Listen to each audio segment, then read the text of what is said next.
दिल्ली में केजरीवाल ही किंग। अब क्या होंगे उपराज्यपाल पर अधिकार? सुप्रीम फैसले के बाद कितना होगा बदलाव? केंद्र और दिल्ली सरकार के बीच राष्ट्रीय राजधानी में प्रशासनिक सेवाओं पर नियंत्रण को लेकर लंबे समय से चल रहे विवाद पर आखिरकार सुप्रीम कोर्ट की 5 जजों की पीठ ने विराम लगा दिया है। मुख्य न्यायाधीश डीवाई चंद्रचूड़ की अगुवाई वाली 5 सदस्यीय संविधान पीठ ने अपना फैसला सुना दिया है। इस फैसले में कोर्ट ने स्पष्ट कर दिया कि दिल्ली पर पहला हक सिर्फ और सिर्फ दिल्ली की जनता के वोट से चुनी हुई सरकार का ही होगा। दरअसल दिल्ली सरकार के हक में दिए गए अपने फैसले में सुप्रीम कोर्ट ने स्पष्ट कर दिया, राजधानी दिल्ली में गवर्नर का हक सिर्फ दिल्ली पुलिस, कानून व्यवस्था और पुलिस पर होगा। यानी दिल्ली सरकार के प्रशासन में लेफ्टिनेंट गवर्नर की कोई दखल अंदाजी नहीं होगी। इसके साथ साथ सुप्रीम कोर्ट ने अपने फैसले में यह भी स्पष्ट कर दिया कि लेफ्टिनेंट गवर्नर सर्विसेज के मामले में दिल्ली सरकार की सलाह के बाद ही कोई फैसला ले सकेंगे।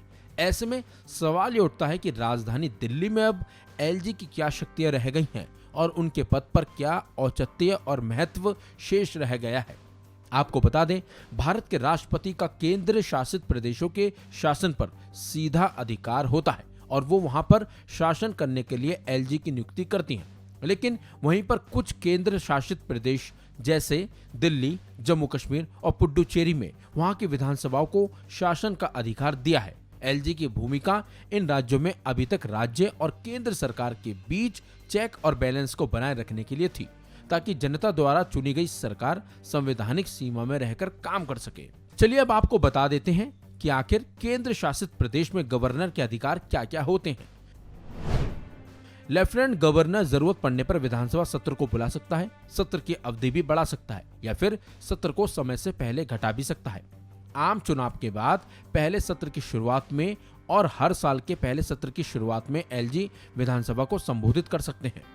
कोई विधेयक या संशोधन विधानसभा में तब तक नहीं पेश किया जा सकता जब तक एलजी इस बिल को अपने पास से अनुमोदित नहीं कर देते हैं। हालांकि इस प्रक्रिया को लेकर राज्य की विधानसभा को भी कुछ अधिकार दिए गए हैं।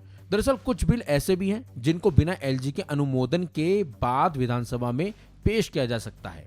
उपराज्यपाल मुख्यमंत्री की नियुक्ति करता है और फिर सीएम की सलाह पर वो उसके मंत्रिमंडल की नियुक्ति करता है और उनको पद और गोपनीयता की शपथ दिलवाता है। उपराज्यपाल मंत्रिपरिषद की सलाह पर नियम बनाएंगे। मंत्रिपरिषद की सलाह पर उपराज्यपाल नियमों को अपनाएंगे भी। तो अब दिल्ली में उपराज्यपाल के अधिकार में कई बदलाव आने वाले हैं। इस खबर में बस इतना ही। अपडेट्स के लिए बने रहिए वन इंडिया हिंदी के साथ।